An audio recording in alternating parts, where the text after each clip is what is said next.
ഒരു കാരണവശാലും വെള്ളത്തിൽ ഒരാൾ മുങ്ങിത്താഴ്ന്നു കണ്ടാൽ എടുത്ത് ചാടരുത്.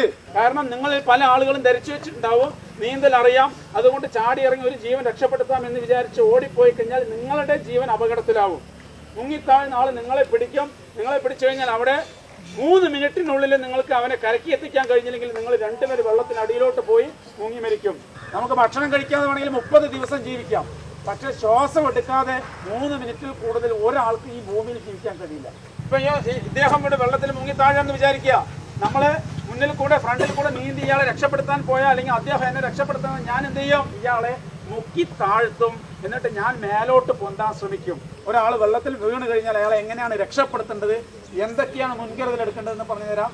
ബാക്ക് സ്ട്രോക്ക്, പിറകിലോട്ട് നന്നായി നീന്താൻ കഴിയുന്ന ഒരാൾക്ക് മാത്രമേ ജീവനോടുകൂടി ഒരാളെ രക്ഷപ്പെടുത്തി കൊണ്ടുവരാൻ പറ്റൂ. ഇത് ആദ്യം മനസ്സിലാക്കണം. നല്ല മഴയാണ്, ചുറ്റിലും വെള്ളം മുങ്ങിക്കൊണ്ടിരിക്കുകയാണ്. ധാരാളം അപകടം ഉണ്ടായിക്കൊണ്ടിരിക്കുന്ന ഈ ഒരു സമയത്ത് വെള്ളത്തിൽപ്പെട്ടാൽ നമുക്ക് എങ്ങനെ അതിൽ നിന്ന് രക്ഷപ്പെടാം, അല്ലെങ്കിൽ എങ്ങനെ ഒരാളെ രക്ഷപ്പെടുത്താം, ഇതിന്റെ കൂടുതൽ ഡീറ്റെയിൽസ് പറഞ്ഞു തരാനായിട്ട് fire and rescue officer Kannadas sir നമ്മുടെ കൂടെ ഉണ്ട്. അതായത് ജലാശയ അപകടങ്ങളിൽ ശ്രദ്ധിക്കേണ്ട ഒരു കാര്യം, നേരിട്ട് കാണുന്ന ആൾക്ക് വെള്ളത്തിലൊരാൾ അകപ്പെട്ട് കഴിഞ്ഞാൽ അത് ലൈവായിട്ട് ആരാണോ നേരിൽ കാണുന്നത് അവർക്ക് മാത്രമേ ജീവനോടെ രക്ഷപ്പെടുത്താൻ പറ്റൂ. അത് 3 മിനിറ്റിനുള്ളിൽ ക്രിയാത്മകമായി ഇടപെട്ടാൽ മാത്രമാണ് ജീവനോടെ രക്ഷപ്പെടുത്താൻ കഴിയും. അല്ലെങ്കിൽ 3 മിനിറ്റിനകത്ത് അദ്ദേഹം അൺകോൺഷ്യസ്, അത് ആരായാലും, എത്ര സ്വിമ്മർ ആണെങ്കിൽ പോലും, എത്ര ശക്തിയുള്ള ആളാണെങ്കിലും കായികമായിട്ട് ബലമുള്ള ആളാണെങ്കിലും 3 മിനിറ്റ് കഴിയുമ്പോൾ ശ്വാസം കിട്ടാതെ 3 മിനിറ്റ് സമയം വെള്ളത്തിനകത്ത് മുങ്ങിപ്പോയാൽ അൺകോൺഷ്യസ് ആവും. അടുത്ത 6 മുതൽ 9 മിനിറ്റിൽ മസ്തിഷ്ക മരണം സംഭവിക്കും. അപ്പോൾ ഈ 3 മിനിറ്റിനുള്ളിൽ ആളെ രക്ഷപ്പെടുത്തുന്നതിനുള്ള ടെക്നിക്ക് എന്ന് പറയുന്നത് ഒരു കാരണവശാലും എടുത്ത് ചാടരുത്. വെള്ളത്തിലകപ്പെട്ട ആളുടെ അടുത്തേക്ക് നേരിട്ട് നീന്തിപ്പോയിട്ട് രക്ഷപ്പെടുത്താൻ ശ്രമിക്കുന്നത് റെസ്ക്യൂറിൻ്റെ ജീവൻ അപകടത്തിലാക്കും. അപ്പം അത് ഒഴിവാക്കിക്കൊണ്ട് ആദ്യത്തെ കുറച്ച് സ്റ്റെപ്പുകളുണ്ട്. ആ സ്റ്റെപ്പ് ഒന്നും നടത്തുന്നില്ലെങ്കിൽ മാത്രമേ നേരിട്ട് ഇറങ്ങിച്ചെന്ന് രക്ഷപ്പെടുത്താൻ പറ്റൂ.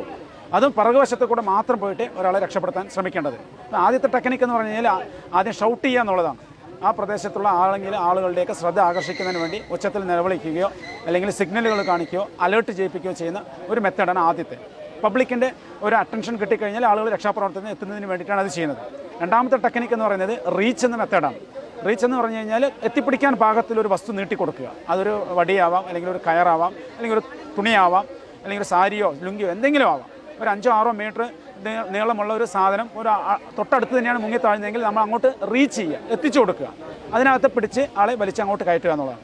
അടുത്ത ടെക്നിക്ക് പറഞ്ഞാൽ ത്രോ ചെയ്യുക എന്നുള്ളതാണ്. എന്തെങ്കിലും ഫ്ലോട്ടിംഗ് ഡിവൈസ്, വെള്ളത്തിൽ പൊന്തിക്കിടക്കാൻ സാധ്യതയുള്ള എന്തെങ്കിലും ഫ്ലോട്ടിംഗ് ഡിവൈസ് മുങ്ങിത്താഴ്ന്ന ആളുടെ അരികിലേക്ക് എറിഞ്ഞു കൊടുക്കുക. അത് ലൈഫ് ജാക്കറ്റ് ആവാം, ലൈഫ് ബോയ് ആവാം, ഇംപ്രവൈസ്ഡ് ഫ്ലോട്ടിംഗ് ഡിവൈസ് ആവാം, അല്ലെങ്കിൽ പിന്നെ ബോട്ടിൽ ജാക്കറ്റ് ആവാം, ഒരു ക്യാൻ ആവാം, കന്നാസ് ആവാം, എന്തെങ്കിലും ഒരു പാഴ്വസ്തു വെള്ളത്തിൽ പൊന്തിക്കിടക്കുന്ന ഒരു തെർമോക്കോളോ അല്ലെങ്കിൽ ഒരു റബ്ബറിൻ്റെ ട്യൂബോ എന്തെങ്കിലും ആവാം. അപ്പോൾ അതിനകത്ത് പിടിച്ചുകൊണ്ട് അയാൾ നിന്നോളും. പിന്നീട് നമുക്ക് സാവധാനത്തിൽ ആളെ പോയി രക്ഷപ്പെടുത്താം. അടുത്തത് എന്ന് പറയുന്നത് പിന്നെ വെയ്ഡ് എന്നുള്ള മെത്തേഡാണ്. അതായത് വട ഉപയോഗിച്ച് കെട്ടിക്കൊണ്ട് ആളുടെ അടുത്തേ പോയി ആളെ വലിച്ചിങ്ങോട്ട് കയറ്റുക എന്നുള്ളതാണ്. അപ്പോഴും രക്ഷാപ്രവർത്തനത്തിൻ്റെ സേഫ്റ്റിക്ക് വേണ്ടിയിട്ടാണ് അത് ചെയ്യുന്നത്.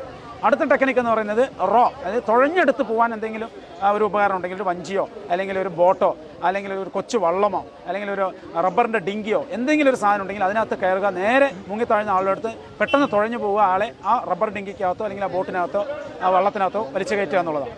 ഏറ്റവും അവസാനത്തെ ഓപ്ഷനാണ് നീന്തിപ്പോയിട്ട് രക്ഷാപ്രവർത്തനത്തിന് പോകുക എന്നുള്ളത്. നീന്തിപ്പോയി രക്ഷാപ്രവർത്തനത്തിന് പോകുമ്പോൾ ശ്രദ്ധിക്കേണ്ട കാര്യം, പിറകുവശത്ത് കൂടെ മാത്രം പോവുക. പിറകുവശത്ത് കൂടെ മാത്രം പോയിട്ട് ബാക്ക് സ്ട്രോക്ക് നന്നായി നീന്താൻ അറിയുന്നവർക്ക് മാത്രമേ ലൈവായിട്ട് ജീവനോടുകൂടി ഒരാളെ രക്ഷപ്പെടുത്താൻ കഴിയുന്നുള്ളത് മനസ്സിലാക്കുക. പുറകിലൂടെ പിടിക്കേണ്ട ടെക്നിക്ക് എന്ന് പറഞ്ഞാൽ, ഇപ്പോൾ വെള്ളത്തിലൊരാൾ മുങ്ങിത്താഴുകയാണെങ്കിൽ നമ്മൾ പിറകുവശത്ത് കൂടെ പോയിട്ട് ആളുടെ കഴുത്തിൻ്റെ ഭാഗത്ത് വലത് കൈ ഉപയോഗിച്ചുകൊണ്ട് നേരെ മേലോട്ട് ഉയർത്തുക. കഴുത്തിൻ്റെ മേലോട്ട് ഉയർത്തുന്നതിനെന്ന് വെച്ചാൽ, ഒന്ന് ഇയാൾ നമ്മളെ പിടിക്കാതിരിക്കണം, കയറി പിടിച്ച് നമ്മളെ കൺട്രോൾ പോകാതിരിക്കാൻ വേണ്ടിയിട്ടാണ് പിറകുവശത്ത് കൂടെ പോകുന്നത്.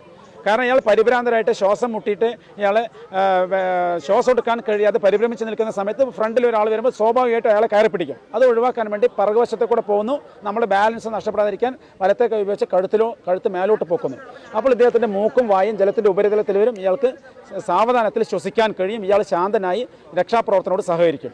എന്നതിന് ശേഷം നമ്മൾ ഇയാളുടെ ബോഡി വെയിറ്റ് ശരീരത്തിൽ ചേർത്ത് പിടിച്ചുകൊണ്ട് ബാക്കിലോട്ട് ഒരു കൈ ഉപയോഗിച്ച് ബാക്ക് സ്ട്രോക്ക് നീന്തിയിട്ട് വേണം കരയിലോട്ട് പോകാൻ. ഇത് വളരെ റിസ്ക് ആയിട്ടുള്ളൊരു സംഭവമാണ്. അതുകൊണ്ടാണ് രക്ഷാപ്രവർത്തനത്തിൽ ഏറ്റവും റിസ്ക് ആയിട്ടുള്ള രക്ഷാപ്രവർത്തനമായിട്ട് ഈ ജലാശയങ്ങളിലെ പിന്നെ അപകടങ്ങളിൽ കണക്കാക്കുന്നത്. രക്ഷാപ്രവർത്തന ജീവൻ തന്നെ അപകടത്തിലാവാൻ സാധ്യതയുള്ളതുകൊണ്ട് ഇത് റെസ്ക്യൂ വർക്കിൽ ഏറ്റവും റിസ്ക് ആയിട്ടുള്ളൊരു വർക്കാണ് ജീവനോടെ വെള്ളത്തിൽ നിന്ന് ഒരാളെ രക്ഷപ്പെടുത്തുക എന്നുള്ളത്. ഓക്കെ സാർ, ഈ മുടി പിടിച്ച് വലിക്കുക, സാരി കൊടുക്കുക, അങ്ങനെയുള്ള സാരി പിടിച്ച് വലിക്കുക, അങ്ങനെയുള്ളതൊന്നും ചെയ്യാൻ പറ്റുമോ? മുടിയിൽ പിടിച്ച് ബോധം ഉള്ള ഒരാൾക്കാണെങ്കിൽ നമ്മൾ റീച്ച് എന്ന മെത്തേഡിൽ കൂടെ നേരത്തെ പറഞ്ഞ പോലെ മുടിയിൽ കൈ കൊടുത്ത് വലിച്ചു കയറ്റാം. വടി ഉപയോഗിച്ചോ സാരി ഉപയോഗിച്ചോ എന്തെങ്കിലും വള്ളിപ്പടർപ്പോ അല്ലെങ്കിൽ റോപ്പോ ഉപയോഗിച്ച് അദ്ദേഹത്തെ പിടിച്ച് വലിച്ച് കയറ്റാം. അബോധാവസ്ഥയിലുള്ള ആളാണെങ്കിൽ നമുക്ക് നേരത്തെ പറഞ്ഞ പോലെ എങ്ങനെ വേണമെങ്കിലും വലിച്ച് കൊണ്ടുവരാം. കൊണ്ടുവന്നതിന് ശേഷം ഉടനെ ഫസ്റ്റ് എയ്ഡ് കൊടുക്കുക. എത്രയും പെട്ടെന്ന് എമർജൻസി മെഡിക്കൽ സർവീസിൽ അറിയിച്ചുകൊണ്ട് ഹോസ്പിറ്റലിൽ എത്തിക്കുക. ഫസ്റ്റ് എയ്ഡ് CPR ആണ് കൊടുക്കേണ്ടത്. CPR കൊടുക്കുന്നത് വെച്ചാൽ വെള്ളത്തിൽ വീഴുന്നൊരു കേസാണെങ്കിൽ നമ്മൾ ആദ്യം തന്നെ ബ്രീത്താണ് കൊടുക്കേണ്ടത്. ശരീരത്തിലെ അതായത് വയറിനകത്തുള്ള വെള്ളം ലെൻസിനകത്ത് കയറിയിട്ടുള്ള സ്tomachലുള്ള വെള്ളം ഔട്ട് ചെയ്ത് കളഞ്ഞതിന് ശേഷം ചരിച്ച് കിടത്തിയിട്ടോ അല്ലെങ്കിൽ കമഴ്ത്തി കിടത്തിയിട്ടോ വയറിൻ്റെ ഭാഗത്ത് പ്രഷർ കൊടുത്ത് വെള്ളത്തിന് ഔട്ട് ചെയ്യുന്നതിന് ശേഷം എന്നിട്ട് നിരപ്പായ സ്ഥലത്ത് കിടക്കുക. അയാൾ ബ്രീത്ത് എടുക്കുന്നുണ്ടോ എന്ന് ചെക്ക് ചെയ്യുക. അയാളുടെ പൾസ് ചെക്ക് ചെയ്യുക. ഇത് രണ്ടും ആബ്സെൻ്റ് ആണെങ്കിൽ ഉടനെ തന്നെ CPR സ്റ്റാർട്ട് ചെയ്യണം. അപ്പോൾ ആദ്യം 5 ബ്രീത്ത് കൊടുക്കുക. വെള്ളത്തിൽ വീണ ആൾക്ക് ആദ്യം 5 ബ്രീത്താണ് കൊടുക്കേണ്ടത്. അത് മൗത്ത് ടു മൗത്ത് ബ്രീത്ത് കൊടുക്കാം.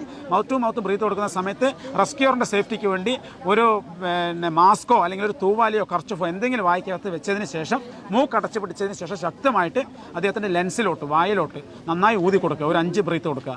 എന്നതിന് ശേഷം അദ്ദേഹത്തിൻ്റെ വാരിയൽ അവസാനിക്കുന്ന പോയിൻ്റായ സ്റ്റെർണം എന്ന് പറഞ്ഞ പോയിന്റിലേക്ക് നമ്മുടെ മാസ്റ്റർ ഹാൻഡ് വെച്ചുകൊണ്ട് 2 കൈകളും വെച്ചുകൊണ്ട് 30 കംപ്രഷൻ ഒരു 5 സെൻറ്റിമീറ്ററെങ്കിലും വാരിയൽ താഴത്തക്ക രീതിയിൽ 30 കംപ്രഷൻ കണ്ടിന്യൂസ് ആയിട്ട് കൊടുക്കുക. വീണ്ടും 5 ബ്രീത്ത് കൊടുത്തുകൊണ്ടേയിരിക്കുക. ഇത് 1 മിനിറ്റിൽ 100 തവണ ചെയ്യുക. ഒരു മിനിറ്റിനകത്ത് 5 സൈക്കിളായിട്ട് 100 തവണയെങ്കിലും ചെയ്യണം. ബോധം വരുന്നത് വരെയോ അല്ലെങ്കിൽ ഹോസ്പിറ്റലിൽ എത്തുന്നവരെയോ ഇത് ചെയ്തുകൊണ്ടേയിരിക്കണം. അതാണ് CPR ഇതിനകത്ത് കൊടുക്കുന്ന CPR. ഓക്കെ, അപ്പോൾ ഇപ്പോൾ വെള്ളത്തിൽപ്പെടുന്ന അപകട മരണങ്ങൾ കൂടിക്കൊണ്ടിരിക്കുകയാണ്. അപ്പോൾ എങ്ങനെ വെള്ളത്തിൽപ്പെട്ട രക്ഷപ്പെടുത്താം, അതുപോലെ CPR എല്ലാം എങ്ങനെ കൊടുക്കാം എന്നുള്ളത് നമുക്ക് കണ്ണദാസൻ സാർ, അതായത് ഫയർ ആൻഡ് റെസ്ക്യൂലെ ഓഫീസറാണ്, അപ്പോൾ സാർ പറഞ്ഞു തന്നു. അപ്പോൾ സാർ താങ്ക് യു. അപ്പോൾ നമ്മുടെ ഗ്രീൻ മാംഗോ സബ്സ്ക്രൈബേഴ്സിന് വേണ്ടി പറഞ്ഞതെന്നാണ്. അപ്പോൾ സാറേ താങ്ക് യു.